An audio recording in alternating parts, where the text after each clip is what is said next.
ఎక్కడ ఏ దేశంలో చూసినా ఈ అదానికి వ్యతిరేకంగా పెద్ద ఎత్తున ప్రజలు పోరాటాలు చేస్తా ఉన్నారు అని చెప్పేసి మనం కనబడతా ఉన్నాం. అంటే ప్రపంచవ్యాప్తంగా భారతదేశంలో ఒక క్రెడిబిలిటీని ఒక కార్పొరేట్ సంస్థ అటువంటిది ఈరోజు పరువు తీస్తున్న పరిస్థితి మనం చూస్తా ఉన్నాం. ఎందుకు చేస్తున్నాడు? ఈ అదాని వెనకాల ఎవరున్నారు? ఇప్పుడు పత్రికలు కానీ, రాజకీయ పక్షాలు కానీ, నాయకులు కానీ ప్రతి ఒక్కరు చెప్తా ఉన్నారు ఈ అదాని వెనకాల ఈ యొక్క మోడీ గారు ఉన్నారని చెప్పి చెప్తా ఉన్నారు. కేంద్ర ప్రభుత్వ సపోర్ట్ ఉందని చెప్పి చెప్తా ఉన్నారు.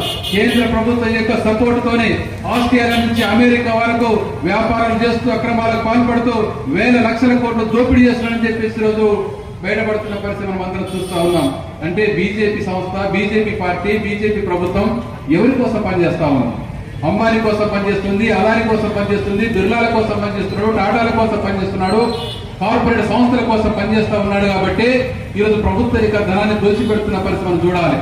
ఈ యొక్క మోడీ సర్కార్ కేంద్రంలో అధికారంలోకి వచ్చిన తర్వాత ఇప్పటి వరకు కూడా మొత్తం కార్పొరేట్ సంస్థలందరూ కూడా 16.5 లక్షల కోట్ల రూపాయలు వాళ్ళకందరికీ రాయితీలు ఇచ్చిన పరిస్థితి మనం చూస్తా ఉన్నాం.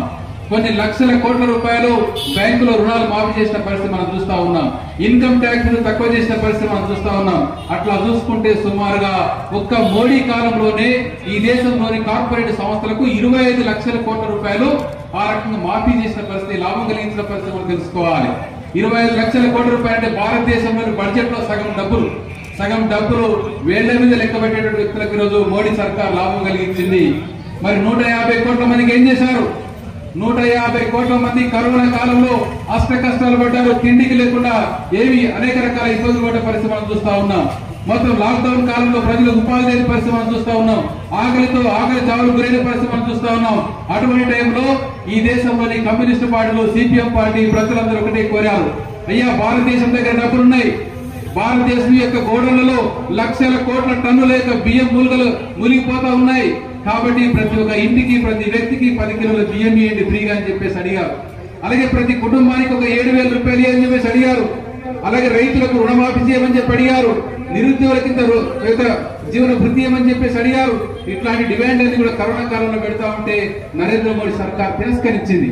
అదే సందర్భంలో 20 లక్షల కోట్ల రూపాయలు బడ్జెట్ కేటాయించి బడా వ్యాపారవేత్తలకు, పారిశ్రామికవేత్తలకు వాళ్ళకు రాయితీలు ఇచ్చిన పరిస్థితి మనం చూస్తా ఉన్నాం. అందుకే కేంద్రంలోని బీజేపీ ప్రభుత్వం, నరేంద్ర మోడీ సర్కార్ ఎవరికి లాభం కలిగించిందో, ఎవరి కోసం పనిచేస్తుందో ఈ సందర్భంగా మనం అర్థం చేసుకోవాలా. అటు అంతర్జాతీయ నేరగాళ్ల నుంచి ఈ దేశంలోని బడా పెట్టుబడిదారులకు, పారిశ్రామికవేత్తలకు కూడా రాయితీలు కల్పిస్తూ ప్రజల యొక్క కడుపులు కొడుతున్న పరిస్థితి మనం గమనించుకోవాలి.